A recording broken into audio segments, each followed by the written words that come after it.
I would like to speak a little bit about hate and hate speech and the constitutional limits of hate speech and how the Supreme Court has interpreted hate speech and the laws.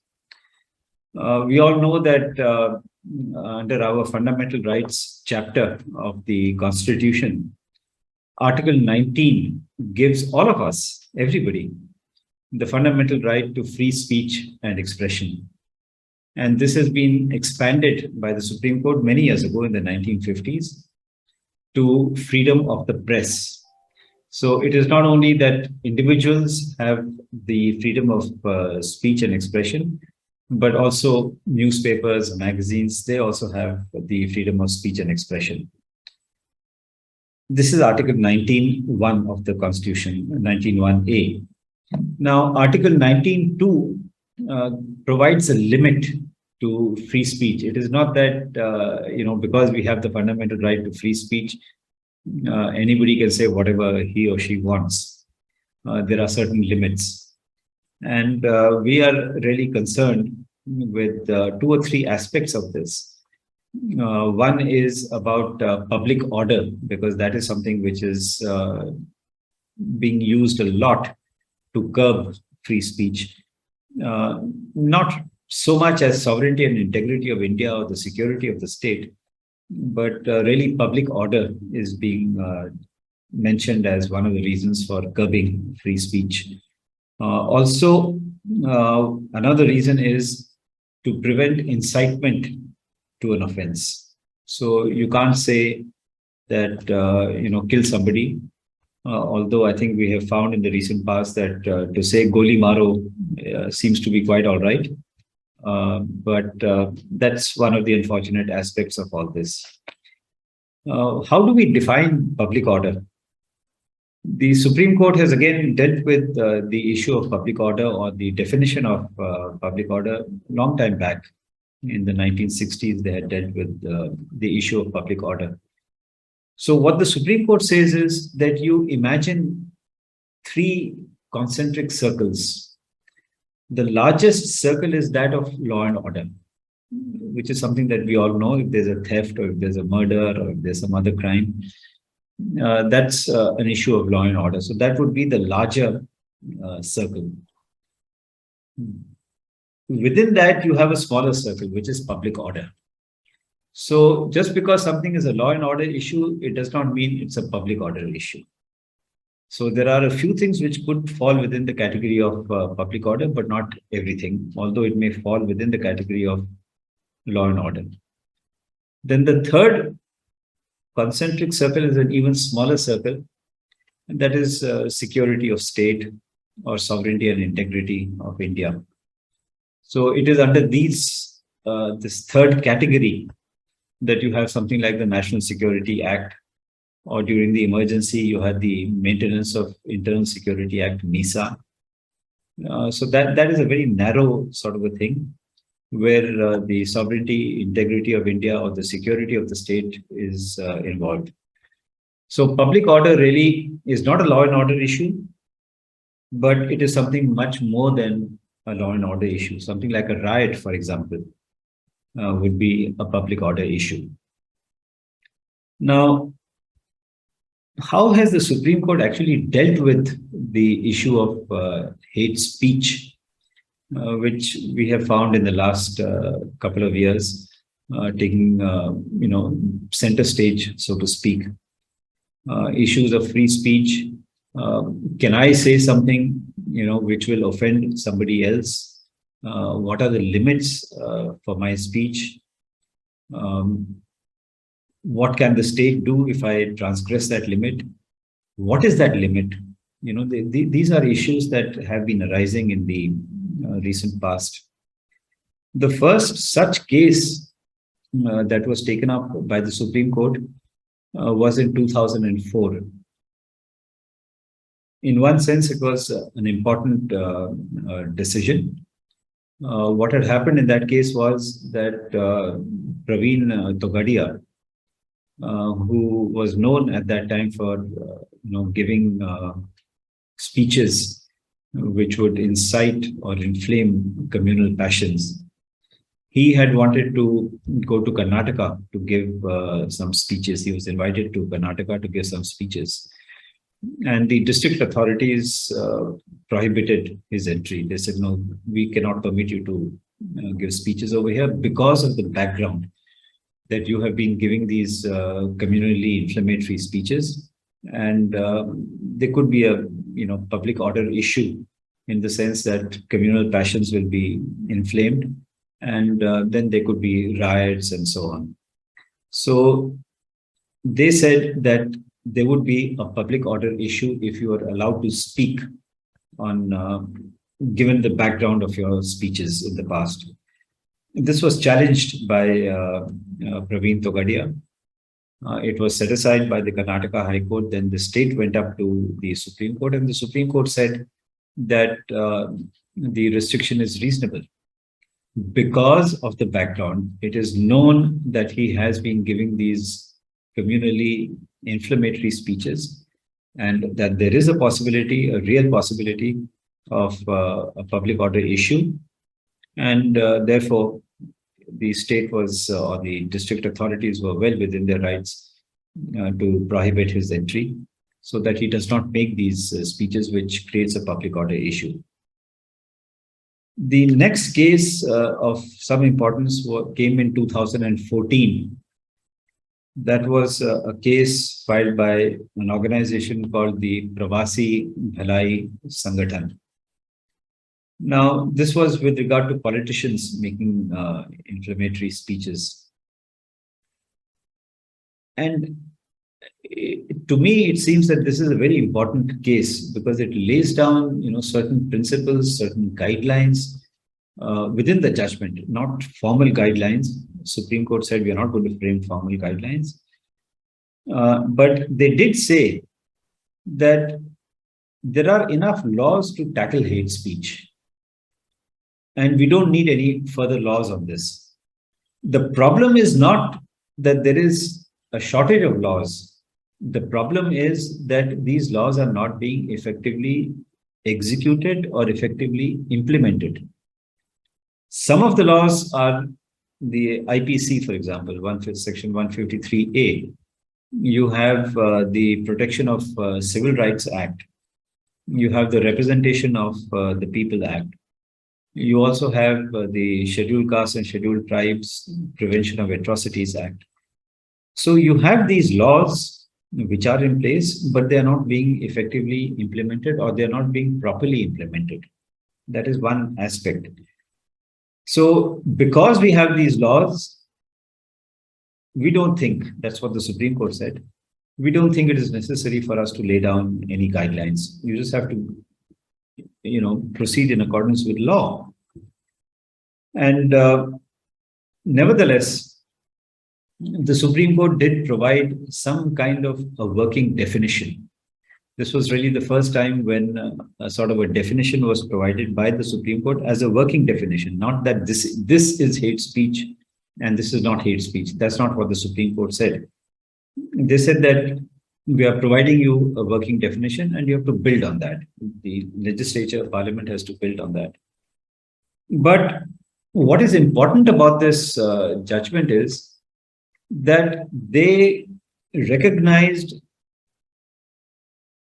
psychological harm that may be caused to people by the use of hate speech. It's not that, somebody says something hateful or somebody is abusive or makes some communally inflammatory statement or something, and that's it. It's said and forgotten. It leaves behind a psychological impact. And that is something which is very important, which the Supreme Court recognized. It doesn't have to be violence, just because somebody says something, it should not necessarily lead to a riot or lead to somebody beating up somebody else, but that psychological impact can be there, and that would fall within the definition of hate speech or the result of hate speech. The Supreme Court also said, again, very important, that hate speech can lead to discrimination, it can lead to ostracism, it can lead to segregation, it can lead to deportation, it can lead to violence. And then the Supreme Court went on to say that in extreme cases, it can lead to genocide. Now, we have seen that during the Second World War, where this kind of hate speech led to the execution of, they say, 6 million Jews. So, all this is a part of hate speech, and all this is a result of hate speech, or what could possibly be the result of hate speech. In extreme cases, the Supreme Court said it could lead to genocide. The Supreme Court also looked at the definition of sedition. Now, sedition also talks about hate, about hateful speech. And they said that, well, sedition talks about hateful speech, and they tried to equate it, in a sense, with hate speech. But I think sedition should fall in a separate category altogether. But at the end of it, the Supreme Court said that given the status that we have, given the developments that have taken place, we would request the Law Commission of India to prepare a report and tell us how to define hate speech, how to proceed in matters of hate speech. Now, the result of the order of the Supreme Court was, I think, very liberal, in the sense that violence is not necessarily a result of hate speech. But the other important consequence was that the Law Commission of India came out with a report. It was the 267th report of the Law Commission. They looked into various aspects of hate speech and the development of the law, not only in India, but also in, through the United Nations and some other countries. And they gave a very detailed report. Importantly, they also prepared a draft bill, which could actually be placed before Parliament, debated, discussed, and enacted into a law if necessary. So they gave a draft bill, but unfortunately, no further steps have been taken. No action has been taken on the report of the Law Commission. In fact, the Law Commission has more or less ceased to exist. No chairperson has been appointed to the Law Commission for the last so many years. And in a sense, it has become a defunct body. I don't know whether it is because of the report that they gave or for some other reasons. But today, there is no effective Law Commission. Anyway, the next important case, or the next important development, is the decision of the Supreme Court in the case of Hamish Devgan. He's a TV personality, and he had said something which was offensive. And the Supreme Court looked into the allegations that were made against him, looked into the case law all over again. And the way I read the judgment of the Supreme Court in the case of Hamish Devgan is that, it has taken a step backward, in the sense it has tried to include violence as one of the consequences of hate speech, which you will remember when I had mentioned about the Pravasi Bhalai Sangathan. Violence was not considered as an impact. But what the Supreme Court said was very important. They said that look at the content of the speech, look at the intent of the speech or the speaker, look at the harm or the impact that it has caused or is likely to cause. Now, you could have content which could be good faith. Somebody writes an article or somebody writes a research paper. It's a legitimate purpose. So the content may be offensive, but there is no intent to cause any harm. Right? It's a part of the expression of a view that has been canvassed by somebody, which forms a part of the paper or forms a part of the research. What is the intent? That is the other important thing. That, well, it could be a neutral sort of a statement. But is there an intent behind it, which is hate? Right? If it is so, well, then you have to be very careful about it. What is the impact that the speech has? It may not lead to violence, although in Hamish Devgan's case, the Supreme Court hinted at violence, but it would certainly lead to psychological impact and psychological problems, ostracism, discrimination, segregation, violence. All these would come in. So really, if you go by this content, intent, and harm or impact, I think that's a good, first step to take towards eradicating hate speech or curbing hate speech or punishing hate speech under the Constitution and under the laws that we have. Now, when you talk about effective implementation and so on, there is obviously misuse of the laws. I would just like to mention one case, two cases actually. One is that of Patricia Mukim. She's a very seasoned and highly respected journalist in the Northeast, based in Meghalaya in Shillong. She came out with a tweet or a Facebook post to say that, the government of Meghalaya is showing apathy towards the treatment of non-tribals. Right? And action was taken against her on the ground that, it's a public order issue. And public order is constitutionally, prohibited. And they filed a case against her. She came to the Supreme Court and the Supreme Court said, listen, she is trying to tell you, that is the government, she's trying to tell you that please protect non-tribals. She's not trying to inflame passions. It's just absolutely the opposite. She wants to bring in peace. But you are interpreting it in such a manner that, she wants to create a problem. So the Supreme Court struck down the action that was taken against her. But this is how, the law can be misused. The second incident that I would like to mention is something which has happened yesterday. I read about it in the newspapers today. You're all aware that there is a Bharat Jodo Yatra that is going on. And it's in Karnataka, it's going on in Karnataka at the moment. And there was a person who was wearing a particular T-shirt which carried a particular slogan. And the police found it offensive.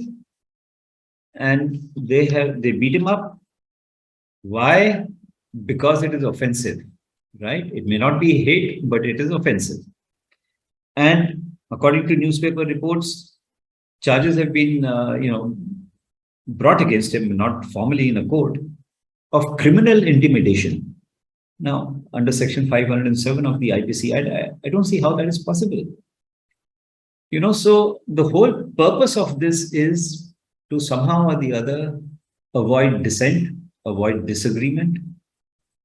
Either you are with us or you're against us. If you're against us, well, it's a problem. We have enough laws to deal with what we think is hate speech. It may not be, but we think it is hate speech. And we will take action against you. And then you go to the court of law, do whatever you want. But the action has been taken. So this is, I think, where we have to be very careful when we talk about hate, when we talk about hate speech. How are we going to regulate that under the Constitution of India? I think it is time for us to think about it and time for us to do something positive to ensure that, we wipe this out and this divisiveness that is going on is completely wiped out. Thank you very much. To receive instant updates on all videos from The Wire, click the subscribe button and hit the bell icon. Pay to support independent journalism. Click the link in the description and choose the amount you want to pay.